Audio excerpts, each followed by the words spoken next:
I'm no good at taking good advice, and I'm self-careless, so don't tell me twice that lately I've been so stuck in my head that I forget just about everything my therapist said. Maybe I'm self-helpless, maybe I'm self-helpless. Maybe I'm self-helpless. Maybe we are all self-helpless. Hey, everybody. Welcome to another episode of the Self-Helpless podcast. I'm Delaney Fisher, and I'm currently recording this during the holiday season where most of us are taking breaks to spend time with family or just relaxing, including our team over at Self-Helpless and the wonderful guests who appear on the show as well. So we wanted to share this compilation episode with you of all kinds of juicy nuggets from some past guests, their favorite quotes, life-changing, pivotal moments they talk about, the words of wisdom they live by, self-care practices.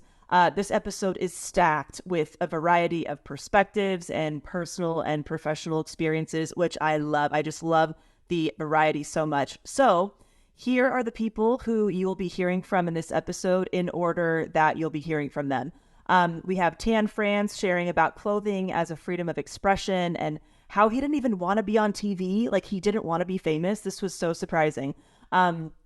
Brian Regan on his experience with OCD and overcoming fear and procrastination. And you will never look at paper clips the same way again when hearing this one, I promise you. Whitney Cummings on releasing shame and how 12-step programs are incredibly beneficial, even if you don't have a substance issue. There's so many awesome acronyms and analogies from Whitney here. Michael Bublé on his approach to creativity during a tough time. Also, he mentions a really fun way to get your kids excited to get ready for bed. I love that. And the perspective that the pandemic gave him. Pete Holmes on the variety of spiritual concepts he loves and how he applies them practically to his daily life, including what he says out loud every single morning as kind of a brain hack, I guess you could call it. Loved this. So fascinating. Preacher Lawson on what he ascribes to him being able to deadlift 525 pounds and why and how he feels great mentally, physically, and how he aligned his values with his actions. Nikki Glaser on one of her favorite simple ways to relax, a tool that is free if you have a phone or a computer. I had never heard of this when we recorded with Nikki, so this whole concept was brand new to me at the time. Really, so very good and very relaxing. It does work. Freddie Prinze Jr. and a big theme here was balance. And when you find yourself out of balance, how do you get back to that middle ground? He shares about the foundation of his basically background in martial arts and all the people who influenced him growing up. And how he keeps coming back to that. It'll blow your mind when you hear who his mentors are, by the way. Gad Elmaleh and the quote that gave him the boost of courage and confidence to move to America, learn English, and basically start over in a lot of ways. He also shares the free and simple things he does every single day to connect with himself and quiet his mind, and how meditation specifically is really changing his life. And Mike Birbiglia, who shares his favorite book, and the takeaways from his favorite book are phenomenal, as well as shares about his sleep disorder and how he's even in the DSM for what he has experienced, and really how the disorder has impacted his work and career.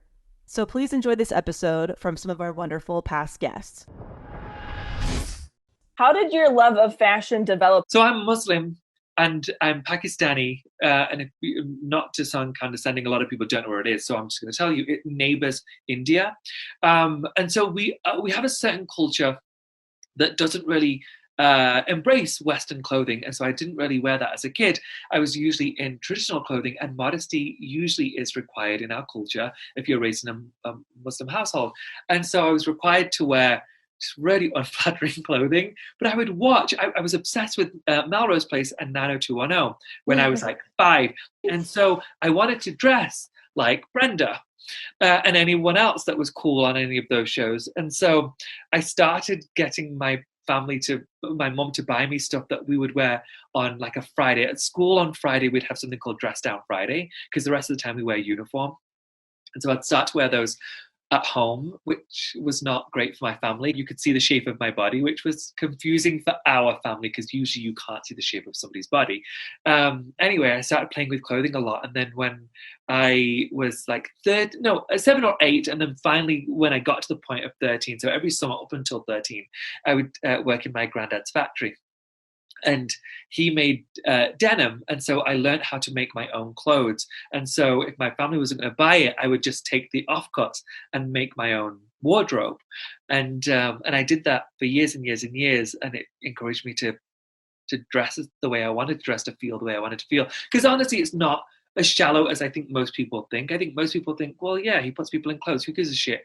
However, it's because I know what it does the way I feel. Like when I look in the mirror and I dress a certain way, I know that I've considered everything I've put on my body, and therefore I feel powerful. I really do. And I think that people are starting to see through the lights of Queer Eye, when we put somebody in something, they see the way they react to that as opposed to how they were at the start of the episode. And like, oh yeah, that person who had zero confidence is walking out like they're the shit at this point. And it's because of what they're wearing. And that reminds me of the importance of clothing. How did Queer Eye come about for you specifically? I think that people assume that anybody in our industry has been working and working and working for so long to get to this point, and therefore they've now got that. This is their reward. They get a big show after slogging for years. That really wasn't the case for me. I worked as a designer. I was thankfully very successful in business, but I never had thought that I would be in TV. I never thought that I would be in entertainment in general. I truly am one of those unique stories you hear where somebody called and said, do you want to be on a TV show? And no interest. I wasn't, well, no, I was always this person, but I wasn't comfortable being on camera. I was always like this, but I just had never thought of being in front of a camera. And so being in a Muslim household, there were no photos. There's a photo from school which my mom purchased. You know those school photos that you have each year? You have them here, yes. right? Yes. Yeah. And they cost quite a lot of money. And again, we weren't very wealthy, but one time my mom purchased one of those small ones. She bought a photo just so I could remember what life was when I was a kid. And that was literally the only photo I had until I hit my 20s. And even then, photos weren't very comfortable because we're not used to having photos. And so getting the job and saying, okay, you're the first one to shoot on set, and there's a crew of 36 people on set waiting to shoot you today. And you stand in front of those cameras thinking, I don't even have my photo taken, and you want me to perform in front of this whole crew of people? Truly terrifying. And so I didn't want to do the job. I didn't want to do the audition. So I turned it down a couple of times, and then somebody asked if they could FaceTime or Skype me just to meet me. And I was like, yeah, sure. They'd seen me through my social media. I didn't have a social media following really, other than through my business. And I would just introduce what new products we had that month. I was the designer, and I had women's clothing businesses. So I would talk through what new styles were dropping that month. But because of that, somebody from Netflix was a fan of the brand and loved my videos because I was myself. I was a little bit sassy and I was very opinionated. And so she was like, there's this guy who just retired. I retired when I was 32. I sold my businesses and things were real, real good. And then she was like, well, he's got to be available. We're looking for somebody. We haven't been able to find this final person who could fit into this role on Queer Eye. And so they're like, he's available, let's ask him. And so we did a FaceTime call. It went really, really well. And then they asked if I would come to LA. And I was like, oh, no, thank you. I'm definitely not going to get the job. Like, I'm brown, I'm Muslim. Like this, you're never going to put somebody like me on TV. I'm not going to waste my time. Thank you. And I don't need this. I'm comfortable just chilling at home now. I'm going to travel the world and have my children, and that's it. But they convinced me to come out. They were like, it's not going to hurt. Like, it's just a day. All we're asking for is a day out of your life. And so I went, and then we went to start shooting a month later. I turned up on set, and I was so nervous. And most of the season for season 1 is shot out of order. That is all random. But the first episode is the actual first episode we shot. And if you watch that episode, I'm really quiet. I cried in between every scene because I was so nervous. I'd tell them I needed the restroom, and I'd cry and then come back on set and I felt physically sick. It wasn't just because it's terrifying being in front of 30 random people who are waiting for you to dance. It was, I honestly was terrified, thinking people are going to come for me so hard, because there aren't people like me on TV, and you don't want to be the first one, because people have their opinions and they're really nasty. And if there isn't somebody like you, there's probably a reason. It's because they were also too scared to be on TV and to put themselves out there, because you then do represent. I apparently represent over 1 billion people. There are 1 billion people like me in the world, but we just weren't ever given a platform. And so when you are the only one, you are expected to be perfect. You're expected to not fuck up at any turn. And it's actually really difficult. You had said that you read a book called How to Stop Procrastinating. Yes. And that inspired you to do something you'd always wanted to do. Well, it was a thin little book, because if it was a thick book, I knew I would have never read it. Right. So that's Sensible. one thing. And, I've always had a problem with procrastination, but I think a lot of people do. Right. Yeah. But anyway, so I don't know where I saw the book. It said How to End Procrastination or something like that. So I'm like, let me check this book out. So I'm reading through the book, and one of the techniques is they call it the salami technique. At least that's what they called it in this book. They said, if the goal seems big and insurmountable, chop it up into little goals. And they said the first thing you should do is make a goal that is so easy that you can do it like in less than a minute. So I thought, I can do that. Yeah. So I had always wanted to skydive. I always had this dream of wanting to skydive. I have a tremendous fear of heights, but I thought that would be like I would never forget it if I skydived. Yeah. So I thought, well, there's something that I think is way too big to ever try to figure out. And then the salami technique was like, well, what's the smallest thing I can do to head in that direction? And I thought, I was in a hotel on the road. I was in Atlanta. And I thought, all I have to do is look up skydiving in the yellow pages. That's all I have to do today to work towards that goal. Yeah. So I looked up skydiving in the yellow pages, and 2 days later, I skydived. Oh my god! Wow. Yeah. That's how fast. Oh my god! That's one So hell it's of a like, book. because I looked it up, and there was a place near Atlanta, skydiving lessons, and there's a telephone number right there. And I'm like, well, how can I not dial the number? It's right there. Yeah. Oh man. That's I'm just just the going next to piece call of the number salami. and ask Yeah. them. And I called, and they're like, yeah, we have it tomorrow, the day after. And I'm like, next thing I knew, this process was happening. Yeah. And I called friends of mine who lived in Atlanta. Hey, you want to join in? And boom. Next thing I know, I'm in a rental car driving to Rome, Georgia, and going up in a plane. And, I ended up doing it. And it was absolutely terrifying. Yeah. But I did it. Yeah. So you have OCD, which I did not know. How do you care for that? I need to be organized. I just have to, when things are starting to get away from me, that drives me crazy. I need to know what I have to do. I need to know who I need to communicate with. I need to make sure that all balls are in the air and happening. It's when things fall through the cracks. I'm like, if that fell through the cracks, what major things are falling through the cracks? Yeah. Yeah. And I'm not exaggerating, but if I've got 5 paper clips and now I only have 4, I'm like, well, what major things in my life are falling apart? If I can't keep track of my paper clips, Yeah. I am off the rail. My whole life could be off the rails.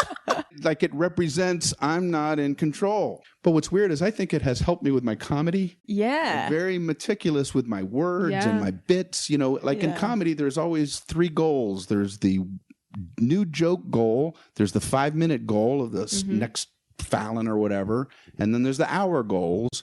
And I want every one of these goals I want to hit them as strong as I can. And I think that meticulous part of me helps in that regard. Yeah. But that might not help me in life in general, but I think it has helped my career. Right. Absolutely. Got an encyclopedia, a joke encyclopedia, where I basically alphabetize all my material and I keep it in this giant just Word doc, and I just boop. You alphabetize plug it? things in. Yep, I've actually transferred everything to a Google Doc so I can access it on my phone at all times.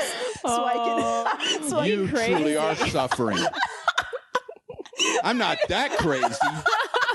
I lost a paperclip. I thought we were talking about lighthearted stuff here. I'll go. I relate completely. It's impossible to ever be done with the organizing. It's always like a quest. You know what I mean? But if you say you alphabetize your bits, don't you go, well, maybe I should categorize these by subject matter, or maybe I should categorize them by this. So there's that internal dilemma of, if I alphabetize them, maybe then when I'm doing a set, I'll miss out on a bit that I wanted to pull out it. And if I had it categorized another way, it would be more efficient. Right. I do this. So I do, like, if I have kid material, I'll go kids/nanny, kids/brother, kids/. So I have all this kids stuff, and then I can just kind of pick and weave. That's insane. Amazing. I'm like I thought that was like kind of a normal thing, but I guess it's not. Weird. Yeah, it's a weird how thing. How much material do you lose if you don't do that? Like I've had material that I remembered, and I was like, oh, it's actually pretty good. I should do that again. That's why I started doing it. Because I kept forgetting my own bits. And I remember like parts of it and like, oh, I used to say that with it. And now I don't say it. So I just had to write everything down or I will forget. Yes. Yeah. Yeah. I just did a thing that's coming out. It's an hour long. Ooh. And there's a... Is it a special? What if it was like a rhythmic dance routine that he's just breaking the mold? I thought that would be... That's an hour long. I don't know if that would sound like I'm patting myself on the back. Interpretive dance. Oh my God, you were Netflix, so right? humble. Yeah. Netflix. Let's plug your Netflix special. I did this thing. It's like 57 minutes. I didn't even go the full hour. Is it a special? Okay. Well, the cat's out of the bag. I guess that's what they're calling it. But there's a bit in there that is missing a part because I wasn't as organized as I wished I had been. And it'll kill me forever. Because the bit isn't the best perfect it could be. Version of the bit. Right. And now that it's on Netflix, I move away from that material. You know what I mean? So it's like I consider that material done, and so it's like, darn it, the more perfect version of it is not out there forever. Yeah. It's an imperfect version of it. So even though the bit works, it's not all it can be. Right. Interesting. Oh, so you're making me feel so much better right now. Like, you beat yourself up too. It's such a relief. Yeah. We all kind of do that. Yeah. So when you guys watch the special, you can just sit back and go, this is not as good as it could have been. I bet you it's this joke. This is the bit. This must be the bit because this is just kind of laying there. This pie's missing a piece. This feels light. This is clearly missing a funny part. Here's the deal with 12-step programs. Like, you don't have to have a drinking problem. You don't have to have a sex problem. You don't have to have a gambling problem or an eating problem. Like, what 12-step programs have, done for me is help me to reparent myself and help me just realize that I have more choices than I thought and release shame. I think because women have been expected to be perfect and flawless and feminine and for so long, what 12-step programs do is a bunch of people get in a room and they release shame, and shame is the engine for maladaptive behavior. So I would say, get in the 12-step program and take it seriously. The one I'm in is Al-Anon, which is if you've grown up in a dysfunctional home and basically live your life using tools and weapons that worked when you were a kid and they're just no longer working for you. That's really all it is. People are like, but don't you have to have an alcoholic raise you? We say, in order to have alcoholism present, alcohol doesn't have to be present. So a lot of the maladaptive behaviors we get when we grow up in, quote, alcoholic homes is we try to micromanage and martyr ourselves and mother ourselves. We want to rescue people. We're in relationships we don't want to be in. We do things out of guilt and obligation. We have a hard time saying no. We self-deprive. We take on too many workloads. We do too much.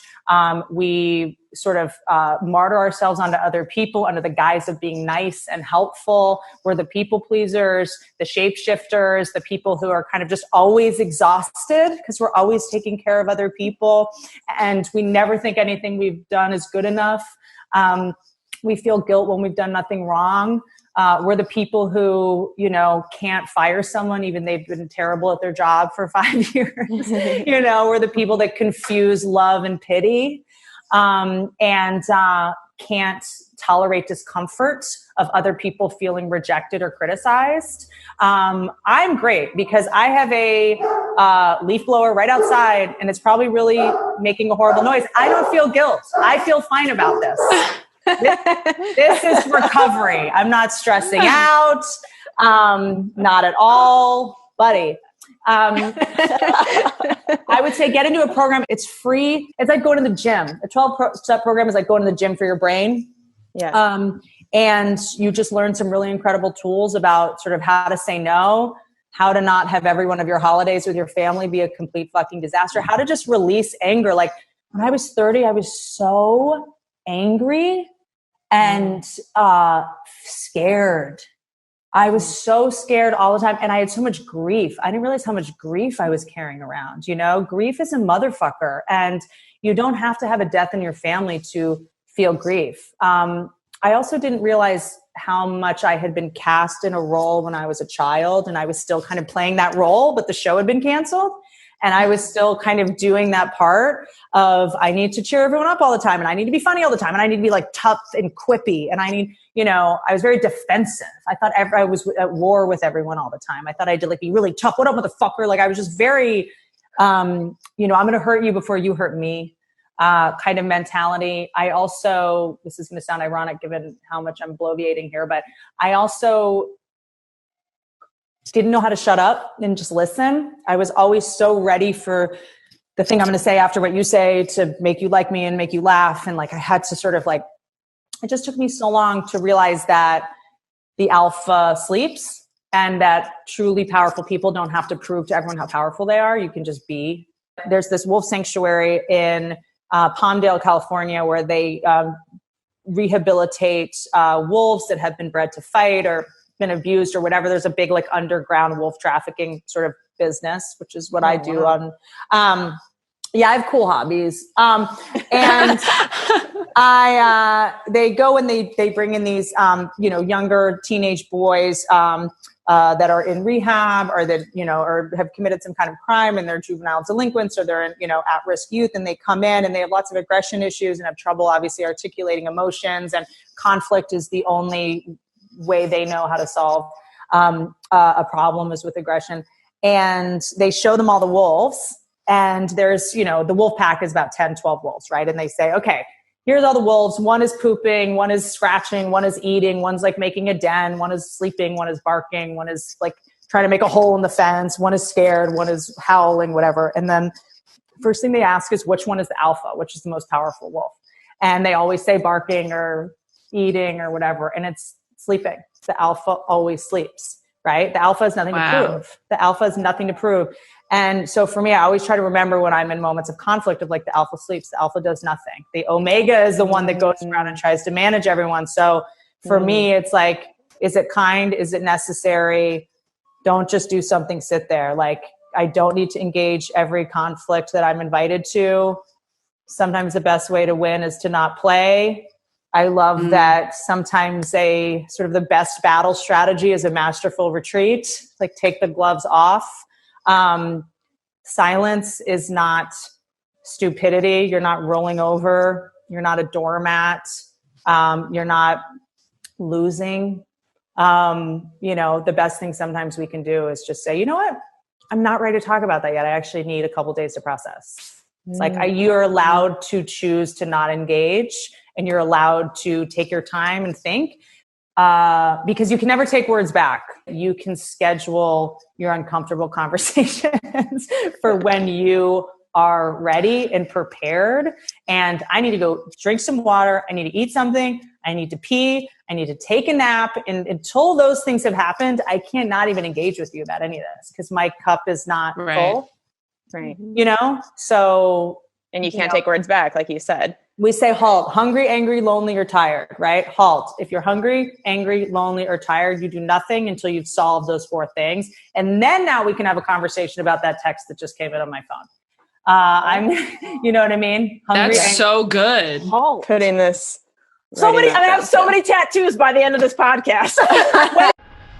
Michael, how's quarantine life treating you? I'm imagining you're, juggling your busy schedule and homeschooling the kids and all that stuff. What is that like? Yeah, I'm boring at the best of times. So, yeah, it's like wake up in the morning and homeschool, and I'm insecure because I feel like my son's in grade 1 and I'm already getting stumped by the math questions. I was just gonna ask. Yeah. Oh my God.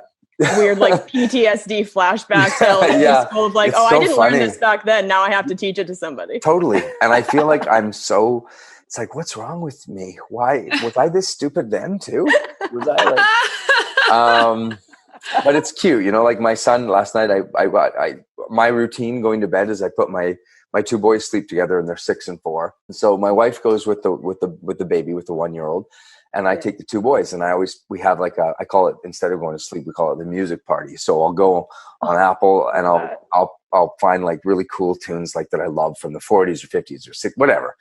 And, but we always pray before we go to sleep. And my son last night said, can I do the pray, Poppy? And I said, yeah. And he said, God, please, can you please make my dad more patient when he teaches me homeschool? I'm a horrible person. Dear Lord, please help my dad remember how to subtract. Yeah, exactly.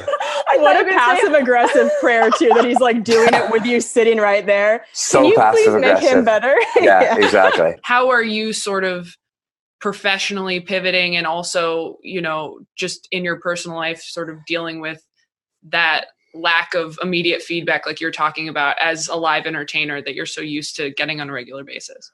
My friends they're not sure about their jobs, and they're worried about their taking care of their families and groceries and paychecks. And so I have a pretty clear perspective, and with what I've been through, listen, I don't even worry about it. We're grieving because our world is never going to be the same. We're grieving for people that we love. We're grieving for the vulnerable. I mean, very quickly, I realized whatever my worries were just kind of bullshit compared to what is really happening, And of course I wish I could go out there and do it. But what's weird is I thought I'd have a ton of time to write.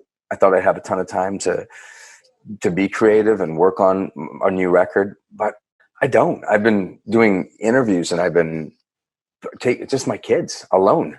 It's weird how there's never as much time as you think there is. I'll be honest. There's we've had terrible days here where my wife literally picks me up because I'm not good. I'm scared. I'm frustrated. And then there's days when it's the same for her. And I think that everyone's, like I said, we are all dealing with it. You know what? In our family, we pray. We try to take it a day at a time, sometimes a minute at a time. I'm in a podcast with comedians, and I've taken this down to a point where we're literally cut it. No. I have an idea. What if we all come together and we record Imagine? I'm on the edge of my seat, we will save the world. You're welcome, world. Everything's fixed now. Everything's fine now. Finally. Just one big group Zoom call. We can do it. Yeah. This is Richard Rohr, who's a Franciscan friar. Don't back off. He's pro-lady. He's pro-gay. He doesn't think you're going to hell. He doesn't believe anything. He's just the greatest. Okay. And he says that, this is his quote, he says, love is learning to say yes to what is. And I think that is, we all throw around the word love, and we're trying to say we love things. And here's how it applies to me practically. It's 9:30, and I have a baby, and she gets up at 5:30 sometimes 6, mostly 6. Yeah. But she gets up very early, and as I was saying at a spa last night, and you're waking up and it's still dark. That's basically the thing. And you're not catching a flight. You're just going to get your baby, and you love your baby. It's not like my baby doesn't annoy me. There's no cigarette in my mouth. I'm like, God damn it. There's no energy like that. I used to be a legend. It's not even I wish I was sleeping. It's so beyond thought, your love for your baby. So it's early for me, and also when I'm doing press, I do this. Like you have to get up before you want to for stuff like that. Anyway, here's how it applies to me in practical terms. You're waking up, your eyes are opening in a dark room, and I'll say out loud, I'll say yes. And that's kind of a cheesy way, but it's very practical. Yeah. Your brain has no idea what to do. This is very Buddhist. I'm sorry to be so spiritual. I'm just saying. No, we love it. This is why we had you on. I'm not spiritual because it's a hobby or because I think it's cool. You know, Right. It's because I desperately need it and enjoy it. So Yeah. that's why it's going to come out. So Buddhism is, a lot of it is, our suffering comes from resistance, right? And it's from a story that you tell yourself. So in the morning you could be telling yourself a story like, I should be sleeping longer, or it's unfair that I have to get up right now. You just say yes. Your brain doesn't know what to do. It removes the resistance, and then in the Buddhist way it removes the suffering. Your brain... But I think you could almost look at it biochemically. Your brain doesn't know what to do if you're suffering and you say yes to it. And I'm talking about small suffering. I don't want to, let's not even get into big suffering where people are really really hurting and deep stuff. Let's not trivialize that. But with our little piddly stuff, I started saying yes, thank you. Not just yes, but thank you. Meaning like, I'm here to live. I'm here to suffer too. It's part of it. Somebody explained, as soon as you move forward, backwards exists. So as soon as you have pleasure, like pain exists. You're here for all of it. So as soon as you sort of, love is saying yes to what is, including your suffering, and then you can see that your brain just goes like, the suffering stops. Meaning you can still see it. It's still like a burning coal, but you're not clinging to it. If you follow Preacher on Instagram, he just deadlifted 525 pounds. Is that what it was? Yeah. Oh my god! What a weak vegan! Oh my gosh! I know. How are you? Yeah. You must be so nutrient deficient, Preacher. That blew my mind. I think a lot of people they always talk about the physical. They're like, oh yeah, I always lost weight and I trimmed up and this and that. But it's always I feel better mentally. Like I feel like yeah. I used to get tired during the day. I'm like, why am I tired? I'm 25 years old. Why am I tired? Right. And then I just feel good. I just felt good. But I did for ethical reasons. Yeah. Do you remember the documentary that you watched that kind of sparked it? Yes. Yes. Earthlings. If you told me I was going to be a vegan 4 years ago, I'd be like, whatever. I'm not gonna. That sounds so stupid. When people find out you're a vegan, what are the reactions you get? What are the questions you get? And how do you handle that? Well, I always get worried about protein. Yeah. And all protein comes from plants. Thank you, Preacher. Thank you. I got you. Yes. Yes. It's all. Anytime you eat meat, it's recycled protein. You know, it's it's like it just.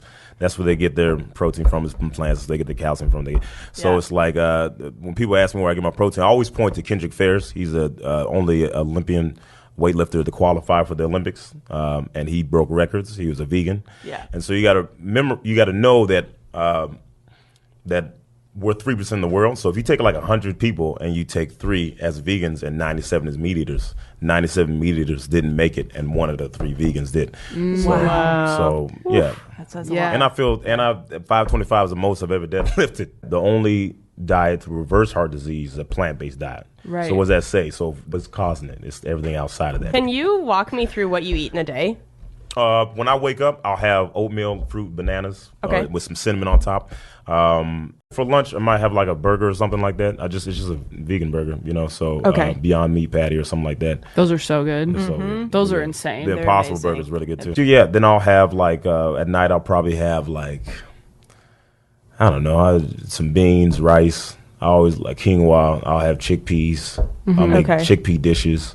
Okay. Lots of vegetables. Okay. What was that quote you posted on Instagram? I thought that was so good. God, it's so it wasn't. I think it was It's about low waist, but I think it still, applies is. to this too. Yeah, we don't need a handful of people doing it perfectly. We need millions of people doing it imperfectly. Yeah, I think it's great. beautiful. Look, some people are really going hard on like low waist stuff. Some people do meatless Mondays. Some people are vegan. Some people are vegetarian. It all helps, right? It all helps. It's interesting because people do it for different reasons. Some people do it for environmental reasons. Some people do it for ethical reasons. Some people do it for health reasons. I just tell people I'm doing it for the trifecta at this point. This is probably more of a hypothetical because this isn't really a thing. Unless it's a tiny independently owned farm or something.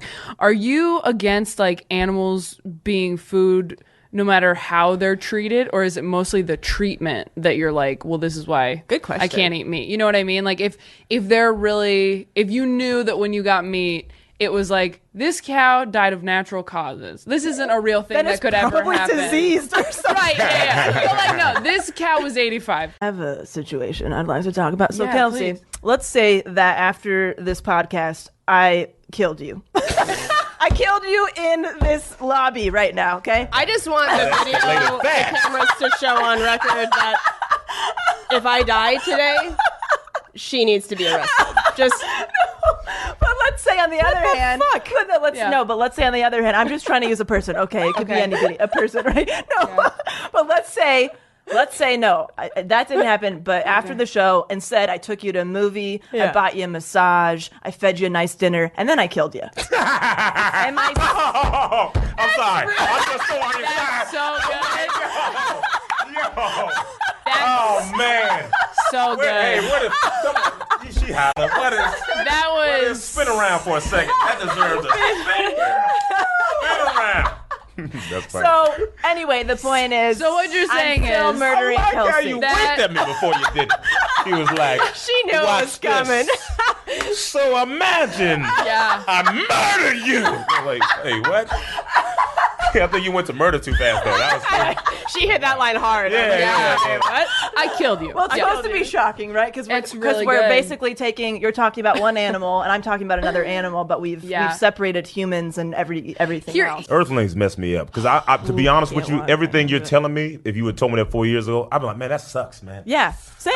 That sucks. Yeah. Same. But you know what else is good? Chicken. Yeah. So I'm gonna eat it. That was my thought. I was like, I like chicken, and then I seen Earthlings. So you know what Earthling Ed is? Come on now. Yeah. He is like Jesus or something. Yeah. He is. He's just like the number one guy. Mm-hmm. He's just so smart. He just he definitely helped me in my vegan journey. If it's weird that sounds.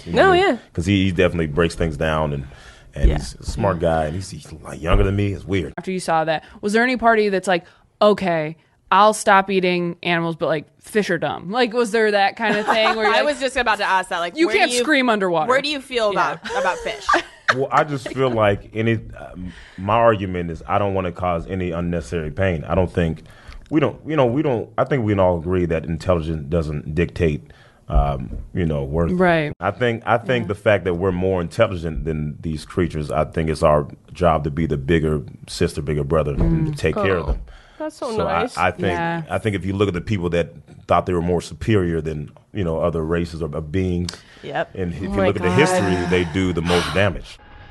Can you guys explain what the fuck ASMR is? Because I don't know what it is. Autosensory meridian response. Yeah. So it is. Usually you felt it like in your life as a child. Like I have distinct memories of feeling like this insane pleasure of like in my brain where it's like just feels like they call it tingles, like feels like you're like it feels like buzzing. Yeah. Like and God is vibrating you. But it's not sexual. But it's in like your head and spine. It's not like your genitals like you're just like, oh my God. Like you know like how a dog feels when you scratch them and they're just like okay. And so it feels naughty because it does feel so good. So the times that I experienced it were always with women because I like women's soft-spoken voices. So two parts that stand out to me in my childhood was like one time on Angela Reed's bed in second grade. We were reading a princess book. We were reading some book and she was turning the pages and reading it.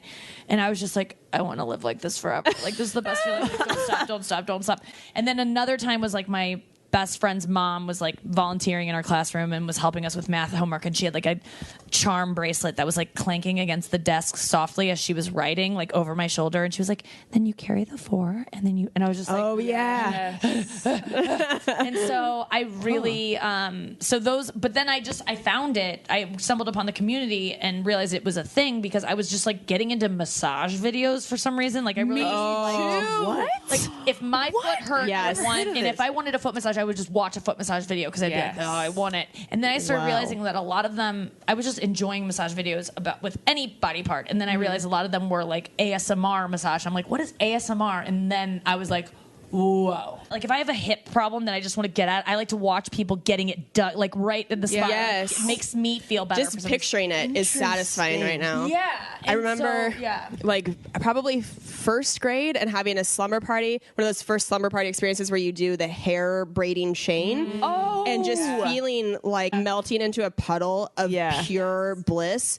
And that's still that, like going to a doctor's office and having a doctor be like, so tell me what's wrong. Like individual focused attention like that as they're like touching your lymph nodes. I'm just like, okay. Like, it's the best. That's a big trigger for people. That one isn't so much for me with like the individual, but like that is one of, I think, the hugest subcategories of ASMR is like, he's like, welcome to the salon. What kind of that's my shit right there. Wow. I had no idea. I have definitely had the whole like when somebody's braiding your hair experience like as a kid or whatever. But not the soft talking or something. No, when you sent me the soft talking about like the girl in the salon, I was like, what the fuck? But the thing is, that would make me say, what the fuck too? Because that's not a trigger for me. For me, I like massage videos are good, but most of the ones I watch are women flipping through magazines, just like commenting on things with a soft spoken voice, just kind of being like, "Wow, oh, this is on sale for $17.99," and weird. That's kind of cute. Like I like that's weird. I don't want them to pretend that I'm there. I kind of just want to overhear, like almost like a podcast of them just like doing something mundane. Wow. Or eating. I really like listening to people eating. That is fucking That's weird. Yeah. Wait, do you like? Is this before you go to sleep? Is it like when you're getting ready in the morning? When do you listen to better this? When I'm hungry, like if I'm just like in one of those moods where like I could just eat forever, where I'm like could binge, I just instead will like eat till I'm full and try to watch a video and like watch other people eat. So like it's so interesting. I like really love it.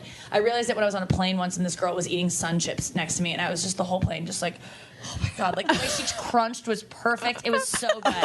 Really so everybody can experience this feeling, or only some people can experience it's not like squirting. Not everyone can do it. So not everybody can. So you can watch these videos and does nothing for you. Yeah. Like if you have you probably don't have ASMR because I think a lot of people experience like a good feeling when people touch their hair, but it's like different because I have like multiple moments in my life where this feeling that came over me and it was like really it was just like oh my god, pinnacle moments that I'll never forget. So the ASMR thing, how often are you guys watching or listening to every this day, stuff? multiple times Every day. Really, I don't do it that much because I don't want it to wear off. I feel like if That's I watch, smart. if I watch it too much, I start to desensitize. Do you listen or watch or both, or like how do you like to? I do both. I do both too. Like, I have an app. I have a YouTube kind of app thing where you can play the video and do other apps. Okay. Yeah. So it'll just play in the background, just the audio of it. Good. So I do that sometimes. But there's some like if a magazine I'll want to like watch along. But I generally just like close my eyes and I'm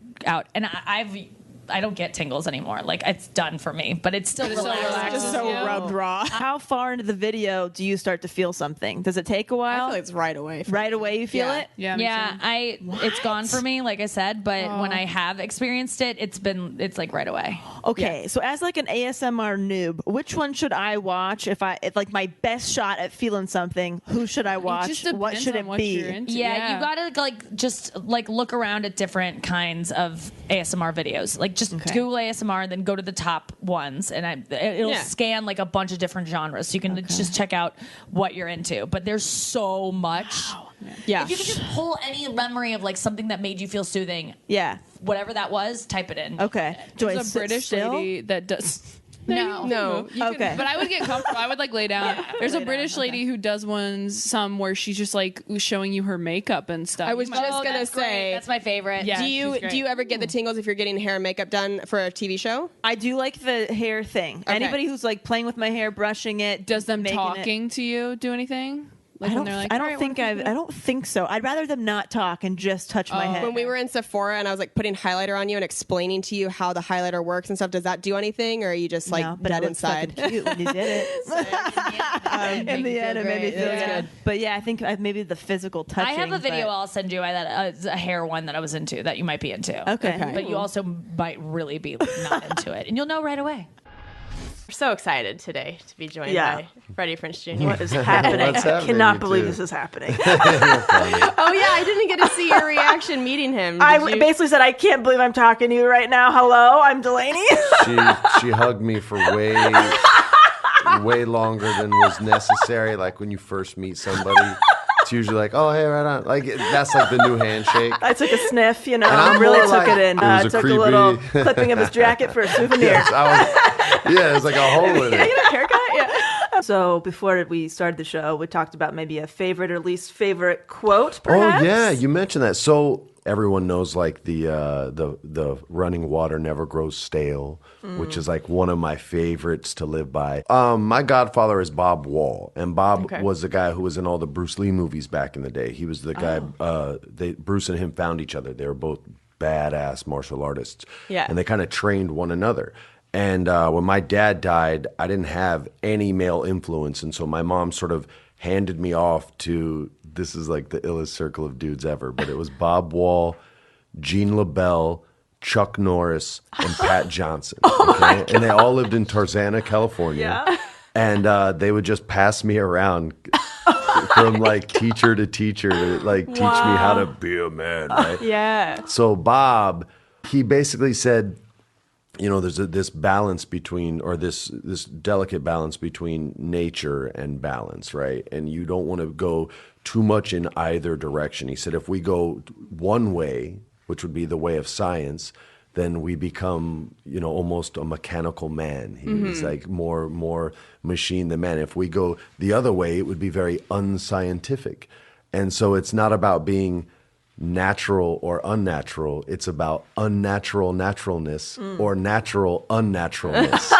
And that's the direct quote, that last part. And when I was 12, that didn't mean shit. But when I started having success in this business and relied on outside things to sort of bring me that balance, which I needed to correct from time to time, that's when it started to make sense. When I did too much work, trying to make too many movies back to back to back to back, and I kind of lost myself. And then when I burnt out because of that and quit, and went the exact opposite direction, and then went too far that way, and I wasn't really following any of the teachings that these great men had given me. I didn't start figuring this out until I was about 30, and that's when I was like, that's what he meant. Oh, that's what mom meant. And then once that happened, like I said, everything started to click. My sitcom that I did got canceled, and it really like messed me up because we were their highest rated comedy. Yeah. We were doing everything right, and they wanted me to fire 2 characters, and I just wasn't going to do that. My ego got stripped. I mean, all the good and bad parts of it just ripped out from under me. And I was sitting in my office, and Sarah's like, "Are you going to be okay?" I was like, "Well, I have to be, but I don't know how yet." Yeah. And I was lost for about a year.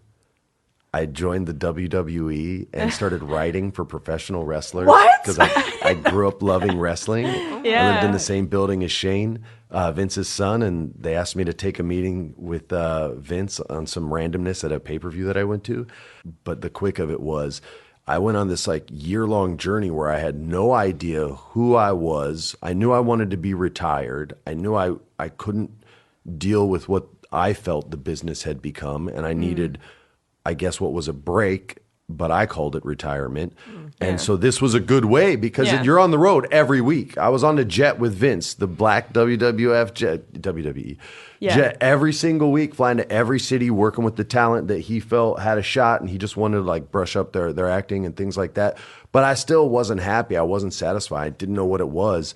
And then one of the wrestlers there, her name was Eve Torres, and she married this jiu-jitsu dude, Henry Gracie. And my family, Bob Wall, my godfather, and all those, they used to always train jiu-jitsu, and they used to always try to make me. And I had gotten so far away from martial arts, which was my balance. That was my middle from between work that I had to do and dreams, right? Like that was the middle where I never thought about either one. Because if you do, you get punched in the face. You're focusing on not, you know what I mean? You can't think about anything.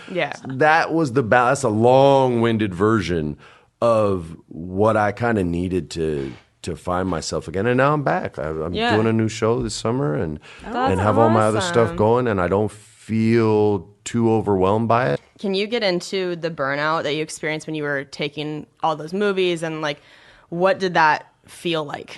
What was going on for you? You know, I didn't even want to act. when I was a kid. And my family put a lot of pressure on me that, I wish they wouldn't have, but now I'm glad they did. I'm happy for the life that I have. So are we. Insert thank you. Insert creepy comment of every girl from the 90s. Sorry. Okay. So, I felt a lot of pressure to kind of pick up where my father left off. Yeah. And then I didn't know what I wanted to do. I just knew who I was. And I went on this run with Miramax. So the burnout came right at the end of Miramax. And I had done She's All That. I had done a movie called, it was with Julia Stiles. Down to You. There you go. Yeah. Why do I know your movies? You don't. Well, I didn't so see weird. it. You did. Have you not seen that movie? No, I didn't see it. Oh, wow. Well, I read the script. I know how it ends. Right. They worked it out. That's They worked it out. That's so It was weird to pretty, me that you haven't pretty seen people that with movie. problems. It usually goes okay in about 98 minutes. Wow. Now it's about 112. But yeah, so I did that one, and this was only like my first movie where it was really me, right? And so I was not looking forward to doing the next job, and the next job was in Vancouver, and we were on nights, and I rapped at 5 a.m. on Down to You and flew to Vancouver and landed at like whatever time, 10 a.m., 9 a.m., drove to set and started shooting with no rehearsals on this movie with all these like supermodels. Holy shit. Head over heels. Oh my God. So this is what it's going to be. This is going to be an hour of this. It's not my fault you don't know your own movies. Well, I didn't see that one. It might have been something else on the script. Another one of my favorites. It might have been named something else. So I went out there and started shooting right away, and it was with Mark Waters, who directed The House of Yes, which I saw, deal with it. Boom. And I was not ready for that movie. I wasn't ready for the role. I hadn't had time to prepare. You didn't even sleep between you like rapped and got on a but plane. I didn't even I just wasn't ready. Some of it's on me, some of it's on the schedule. I just wasn't in the space. My girlfriend and I were in the middle of like our final breakup. And so it was just really wrecking me. Yeah. And she cheated on me, and I still wasn't able to like just get rid of her. You know what I mean? And so I was mad at myself for that. And I just wasn't, I didn't do a good job. And I knew it. Like every day I'd get home from work and I'm like, I'm not doing a good job. And then the director from She's All That called in the middle of the movie, and he's like, hey, I want you to come do this movie with me. And it's going to be great. We're going to shoot in San Francisco, and I really want to work with you again. His name's Rob Iskov, and I loved Rob. And he could have said it was anything, and I would have been like, yeah. Yeah. And so I said, yes. When does it start? And it started the day after this one wrapped. Oh, my God. And so I got there. And oh, my God. I got to San Francisco. I don't remember the name of this one. And then they hired this great British actress. I don't want to say her name because they fired her. But she was doing great, but they fired her on some bullshit. Okay. Not because of talent. Like, for real on some bullshit. Yeah. And they recast her on the day we're supposed to start principal photography with Claire Forlani. So now she was coming into the situation I went into on my last movie. Oh. So we didn't have really time to like gel and groove. Yeah. And I wasn't enjoying that process until right around the end, and then it was over. Yeah. And I literally flew back from San Francisco on like, we worked an all-nighter on the first flight out, came home, sat on my couch, that all these movies had helped me buy this nice house and all that. So I felt weird complaining. Yeah. But I sat on the couch, and I was still so early in my career, and it was the first time I ever went, yeah, I'm fucking done. Like I was just, I hadn't had the Parker Posey experience yet. And I hadn't felt the way I watched her feel about it every day. And so I started questioning whether I was in the right business, whether I was doing the right thing, whether I was just chasing a damn ghost, and you can't catch him. Yeah. It ain't the movies. So, I was already thinking about leaving then, and then did a bunch of movies that I hoped would be fun, that would give me that feeling, like Summer Catch. Remember that one? Boom. Never saw it, but I know the name. It's a good one. And but I went out there to play baseball, which I thought would be really fun, and it was. But I still didn't have the experience, and it wasn't until this tiny little movie I did called Brooklyn Rules it was basically Terry Winters, the guy who wrote and won all those awards for Sopranos and Boardwalk Empire. It's his biography, basically, and I got to play him. Wow. Oh, wow. And so I fell in love, and that was the first time I had that experience where I knew I was loving what I was doing. And then as soon as it was over, the next movie I did, which isn't the movie's fault, and I don't remember the name, but it just couldn't hold up. I was on this movie, and I hated every moment of it. I got injured, a terrible back injury, and just everything was going wrong. And I came home from Toronto, landed in LA, and I told Sarah, I'm done. Wow. She was like, what do you mean you're done? I said, I'm done. I know I'm done. I'm done. And then I got hired to do 24. And I did it for that one season, and then I was like, yo, I'm definitely done. And that was when I was done. And I took this huge 10-year break or however long it was. Yeah. Wow. We've talked about burnout a lot on this podcast because we've all individually dealt with it. And man, hearing your burnout story, that is next level. That's something else. And I burn out a lot, and it's a lesson that I have a hard time learning. And I'm telling you guys, I'm a good student. Like as far as like life goes, I know I've worked a lot of it out, but for whatever reason, I go too hard no matter what it is. You know the story of Sisyphus? He was like cursed to roll the boulder up the hill only to have it roll all the way back down. Yeah. Like that's how I deal with burnout. I'm like, this time I got it. And my friends, my wife, I'm ready. Like, they'll be like, Freddie, every time you tried to push this boulder up this hill, it's rolled down. And not because you're weak, because a God who you know, because you were there, cursed you and told you that even though you know it's going to happen, you have to do it. And you're denying all these facts and looking me dead in the face and saying, this time you got it? And I'll look them dead in the face and be like, yes. Yeah. And then fail and pretend it didn't happen and go back to them and be like, guys, I figured it out. This time, I got it. The point of this was, how do you deal with burnout? I don't know. I just know I failed at it a bunch. I clean. I love cleaning. I do the dishes. I get so much anxiety. I love doing that. That's it.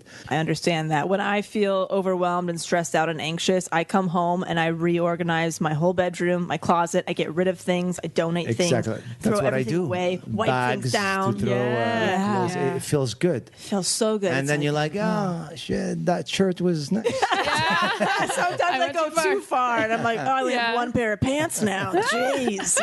Yeah, it's a real control thing. It is. It's a real easy way to feel control. Calming. And this, and also playing music, because I was going to be a musician when I grew up. I grew up in Morocco. I wanted to be a jazz musician. Really? So I thought I was going to be a jazz pianist.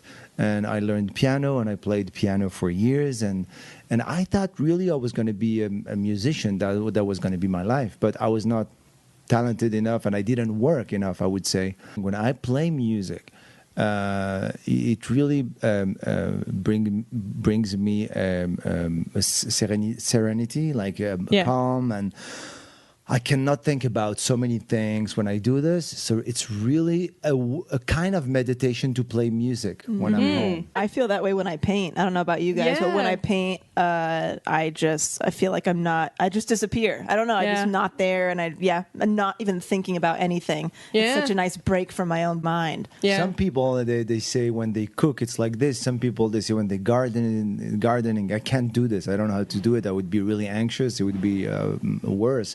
But playing music is really something that really cuts me from all the rumination. Yeah, totally. Wow, what a word. This is I love you being impressed by your own vocabulary. What a word that was. And we'll be right back. Just perfect. My favorite word in English is fuss. Fuss. Yeah. Make a fuss. Really? I don't know. It's really because it doesn't match with the meaning. Yeah. A fuss is more. It sounds more like something you can eat. If I give you a good tea with some fuss, it can work too. You know? Can I get a side of fuss? Chocolate fuss. Yeah. Kind of like mousse. Chocolate mousse, chocolate fuss. All right, chocolate fuss. There's fudge and mousse, and I think it's a mix between fudge and mousse, and it's a fuss. Oh, all right. You sold me. You know that's funny because I thought when all the Fitbits were popular, I thought that was a snack at first. I was like, what are these Fitbits? I want to try them. I thought they were like a healthy snack. Does sound Fitbit I thought was like a snack well. When I hear that, Fitbit sounds like a comedian who does the Fitbit. It's a bit about, did you see the Fitbit? Oh my God. Yeah. So funny, the Fitbit. It sounds like this for me. I have a great bit about how French quotes are very negative. Oh, Can you share? I'd love to hear what your genuine favorite quote is, if you have one. And also, I have a genuine and the sad part of this is that every time I say it, people like they finish it for me, like they know it already. They know it, and I sound a little cheesy, but I don't care. Because I love it. We love cheesy. And this quote helped me a lot. The woman who told me that one day about I was going to move to America. I didn't know really. I was scared. And this woman is very known. Her name is Diane von Furstenberg, DVF. Yes. She's a queen of fashion in New York, and she's a great woman. She's a powerful woman in a good way. Like, she defends women's rights. She's passionate about a great foundation for women. She's the queen of the fashion, but she's also a very creative and inspiring woman. And I was hesitating, didn't know. And she said to me this phrase that you've heard maybe 1,000 times, but I love it. And she said to me, Gad, the only things we regret in life are the things we didn't do. You cannot regret something you've done, even if it's a mistake. You cannot regret a project, even a failure, And I was like, I'm going to do that. I'm going to move to America. I'm going to do that project. I'm going to go. It was even if you're comfortable, I was in Europe and a career and everything, it's really starting over. And it's starting from scratch, basically. And coming here to America, I needed to find some courage to do it, Yeah. And this phrase, this thing helped me. I don't want to become one day an old man and tell to my grandchildren, you know what? I almost went to America in 2016, but what? And then people are never honest. Your mother... Right. People didn't understand really that I was funny at that time. No, if you want to do something, just do it. And I don't regret that. It takes courage, but I don't. Yeah. Oh, and how has it been going? It sounds like it's so successful. It's going well. It's good. I'm very happy, but still, it's a lot of work. Right. It's a lot of work, especially on the language for the first year, and then the writing and the comedy, and then I'm starting over in everything. Wow. Everything is new. Like what we're doing right now, if you asked me like 2-3 years ago, I would have said yes. But it would have never been like this. Crazy thing about the language, 4 years ago, 5 years ago, I thought I was more confident. The more you learn the language and the more you know you don't know. Yeah. People who don't know, they're confident. I meet so many people that I got, Spanish. Oh, yeah, they know 5 words and they just use those 5 words like so confident, Right. And the less... inspired or really, really funny or really a good writer you are. And sometimes I see people very confident and I'm like, I'd like to, we give this confidence to this guy? Not that I'm judging or something, but we have to stay like open to confidence is okay, but too confident... I was watching soccer, and it's the same for every sport. The way athletes talk about their own performance, I was really comparing to us, and I said, if we do that, people would think we're crazy. Like, oh my gosh! Like I did a great game, and I'm at the top of my game right now, and this season has been amazing for me. And I think with this game tonight, I became one of the most. And it's normal. We're not shocked. Can you imagine, like walking off stage? I think that was one of my best shows. Right. I have another set tonight at the Cellar, and I think it's going to be really great because I'm in a great shape this really warmed up season. This Saturday. You seem very organized. You seem like you take good care of yourself. Do you have stuff you have to do every morning? Do you have a routine? Yeah, I have. It's not a routine. For meditation, it's a routine, and I owe that really that gift to Jerry Seinfeld. Really? Yeah, really. That's a gift because not only that he's been talking about that, him and George Shapiro, his manager, has been his manager for more than, I don't know, 30 or 40 Something years. like that, And he yeah. is a great man. It's such interesting and passionate to talk with him. It's incredible. He's like the encyclopedia of comedy. He knows every single story, and I love talking to George. And they said, we're gonna give you a scholarship as a joke, like I'm gonna send you there. I was like, no, the meditation, and then George sent me there and to learn with. At the David Lynch Foundation. Oh, wow. So you went to like a meditation class. Oh, yeah. Oh, wow. For 1 week with like the head of David Lynch Foundation named Bob Roth, and he teaches to people, and there are many teachers there, but I had the master. I was very lucky. And so I took this class, I would say, for 5 days. And then after 5 days, I was able to do it myself. And I really, really needed it. Needed it.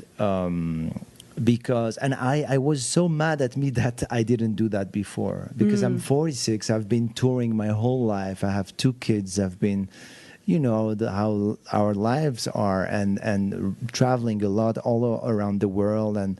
But it's something really important for me to do it twice a day. Wow. For how long? 20 minutes. 20 minutes? Yeah, both twice a times. day, 20 minutes. And Is it like first when you wake up and before you go to sleep? Yeah. Okay. No, it's when I wake up, and then I try to do in the afternoon, and then there's no rules. Okay. I did it right before coming here. I needed it. Maybe I'm going to do it 3 times if I need, maybe 1 because I don't have time. But it's a very interesting experience to try to do something with no expectation, I would say. Because if you think about it, for everything we have expectations. And so people always tell, oh no, when you go to bed, you have an expectation. Falling asleep. Right. Resting. Yeah. I'm going to rest. This is an expectation. Right. I'm going to take a nap. I'm going to do this. And I don't have a very high level of meditation, but I hope one day I will do it without thinking about it while I'm doing it, and it will be, because it's the most simple thing to do in life, and it's the best thing you can give and offer to yourself. And when I first started, I was like, really, there's nothing to do? Well, there's nothing to do, but I have so many thoughts. Yeah. And they were like, it's okay. It's okay. But what do you mean it's okay? When you say it's okay, I think about the fact that you told me it's okay, and I think about the fact that I told you that I had so many thoughts, and I say to myself, it's okay, but what should I think? And then they teach you how to just, see these thoughts go through your mind without catching them. And I mean, I'm not a teacher. I'm just learning right now. And I if someone asked me, I would encourage everyone to do it, because it's something you do for yourself. It's easy. It's simple. And only you can do a good thing for yourself. I believe in that. And the best relationship you can have is with yourself. Yeah, totally. Absolutely. Now it's time now to, you're a good man. Come on. Yeah. Forgive yourself. Be nice. I love it. Be nice to you. Stop that too rude, too hard on yourself for years. Teach me how to be too nice hard to on myself. yourself. Too hard. What's wrong with you? Stop it. No, it's changing my life. There's a book by Byron Katie called Loving What Is, and the gist of it is it's sort of cognitive therapy where when you have an extreme emotion, which I often do, anger or frustration or sadness, is to ask yourself these questions. Is what you're feeling true? And the second question is it definitely true? Which I think is a really often it's a very telling question. That's what usually that's what gets you. Yeah. That's it stops you. Yeah. And then I think the third one is like, how would you feel if it weren't true? What would that make you feel like if it weren't true? And then I think the fourth one is, what if the opposite were true? Okay, hold on. Good. I'm literally going to write that down. Yeah. Mike, when do you find that you ask yourself those questions? Is it when you're trying to like pull yourself out of making assumptions about things, or when you're anxious, or what? I don't think it's as rational as that, Delaney. It's more like when I'm just, mostly it's sad or angry. You know, it's just like when I'm in that place where I feel like a claustrophobia in my existence. And I a lot of times, and this is where like my last special, the new one came from, was like hours and hours of free writing into a journal, like majority garbage. You know, like most of what I wrote is, I hope no one ever reads it. But then combing through it, and journaling is sort of a cognitive therapy in a sense. Also, I always suggest journaling to people who aren't even writers. Is just like, it's a healthy thing to write out how you feel and what you're experiencing, and then read it like a week later, a month later, 6 months later. Like she has this thing about basically like asking yourself tough questions as a memoirist, which is like, what do people like about you and what do people not like about you? And like sort of be honest with yourself about that. And she's like, because like she teaches at, I think, Syracuse, and she's like, more often than not, like my students will come in and the first thing they'll write is very self-aggrandizing. And she says that's what she encounters with her memoir students a lot. And then at a certain point, you have to get to a point of like, no, what's wrong with me? Because actually what's wrong with me is way more interesting than what's right with you. Right. Yes. Which is, of course, fits into the podcast. Sleepwalk with Me came out, we just talked about it. It was 2012. So I was like 19, I think. And I started doing stand-up when I was 16. So it was still pretty early for me. And like, you know, Kelsey was saying she saw it in theaters. So everyone. Yeah. Mike, you're like one of my longtime favorite comedians. Like I remember watching your 10 years. I've been doing stand-up 11 years now. Like early on starting and just being like, oh my God, this dude is fucking amazing. So I've been a longtime fan. I like you too, Mike. Thanks, Delaney. Can you talk more, if you're okay with it, about the sleepwalking incident and like how you've been able to incorporate that into like your act and taking care of yourself and all of that? Well, it's funny. There's a this is sort of a self-help related observation about the sleepwalking show and also me jumping through the window. I started writing Sleepwalk with Me before I jumped through the window. Because it was a persistent problem for years. Like I had a lot of anxiety and I would sleepwalk, and I just thought, yeah, people sleepwalk. You know what I mean? Like I just thought like, but I did think it was odd, and I thought it was odd enough to write jokes and stories about. And then I started writing this show about sort of being in denial about, the show is about being in denial about my career, being in denial about my relationship that I knew should end, but I couldn't say it. And I was in denial about the serious sleepwalking disorder that I should have been going to a doctor about.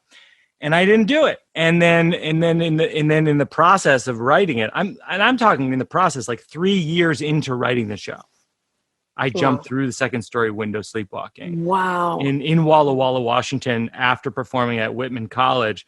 This is a detail it's never in the show because it's anticlimactic, but it's actually kind of a weird detail. After I jumped through the window, they put 33 stitches in my legs, and I had glass in my legs and I was bleeding, all this stuff.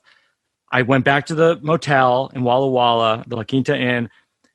I paid for the window. I swear to God, I paid for the window. It was like $300.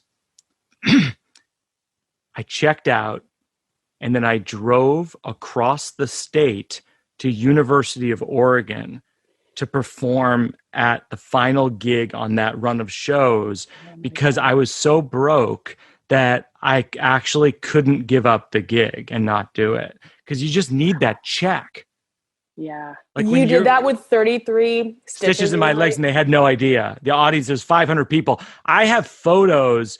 I used to take photos of my audience on stage back then in my 20s. And I have a photo of the audience from me on stage, like, to this day. And they had no idea that the night before I had jumped through a window, which is the ultimate case of, like, you really don't know what people are dealing with. Oh my God.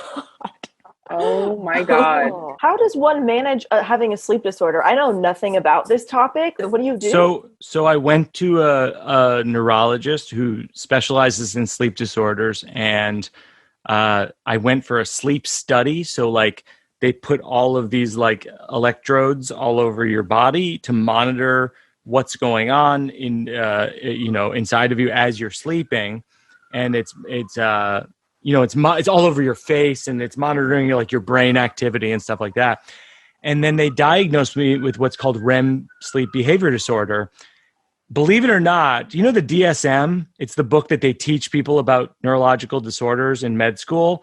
I'm in the DSM for REM sleep behavior disorder. Whoa. Gosh. You made it. I made it. Yeah. It's me. I did it. Yeah, it's me. I did it. I'm in the DSM.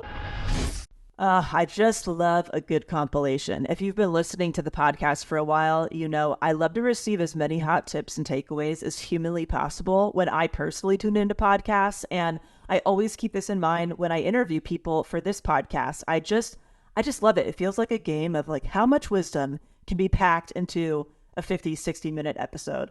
You may even notice, like, when I interview people, I like to skip a lot of their, what's your background? How'd you get here?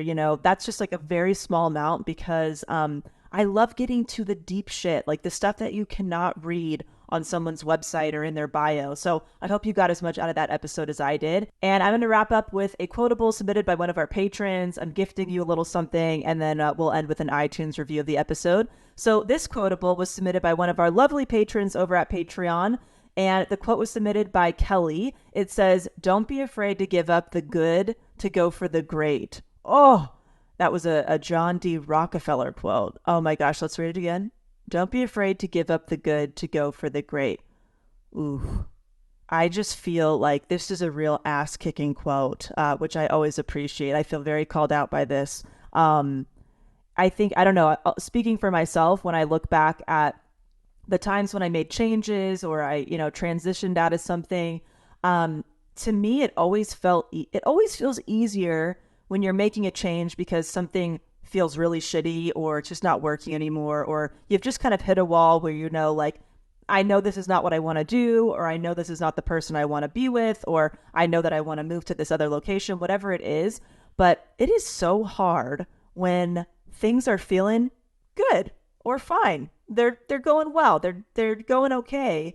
And I think, let me think about where this comes from for me. I think that when things are going well and you want more for yourself, like you want even better, I know that for me, like, guilt can come up from that, or feelings of, like, me not being grateful for what I have, and that I should be absolutely thrilled that things are just good or okay.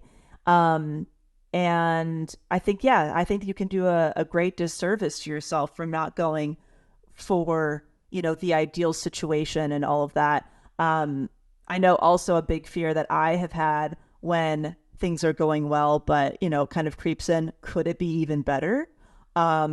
Could my life be even bigger than I imagined? Or, should I stay in this right here?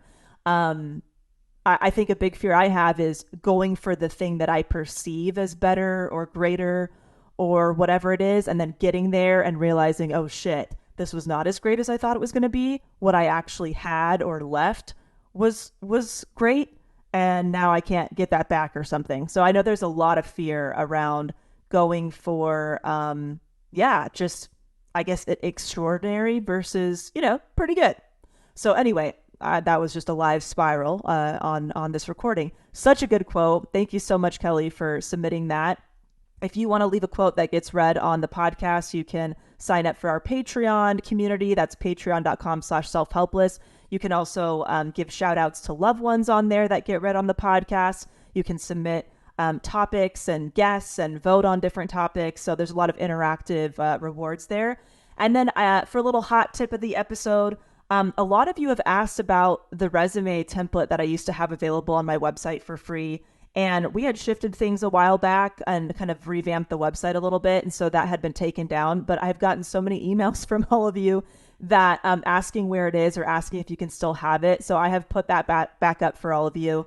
And when you join my email list, the D list, this is now one of the gifts that you'll be receiving when you join.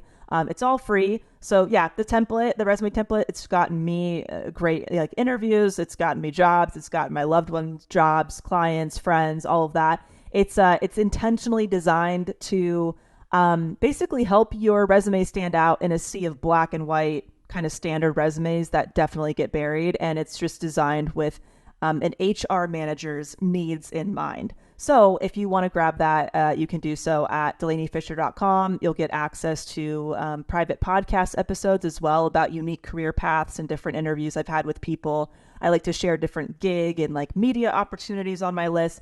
It's just a place where you get a lot of stuff.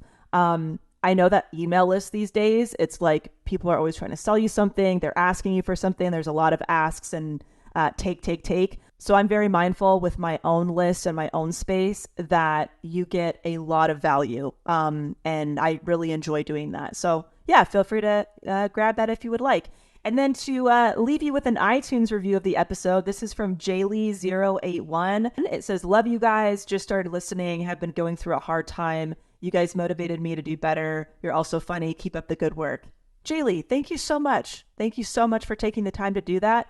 I'm sorry that you've been going through a tough time. I hope you are feeling, like you said, more motivated or stronger or excited for your future a little bit more every day or every hour or however, you're taking things right now. Really appreciate you so much.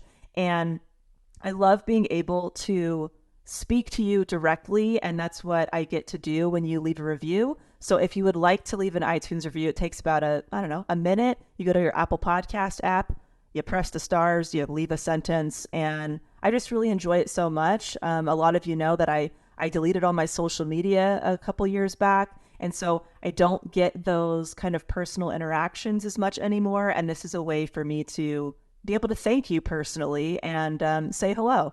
All right, everybody. Thank you so much for tuning in. I hope you have a great rest of your day, and I'll talk to you next week.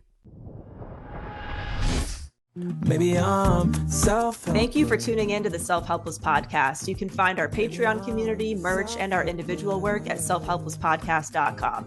We'd be thrilled if you shared this episode with a friend, left an iTunes review, or feel free to post it on your Instagram and tag @Self-Helpless Podcast. Thanks, guys.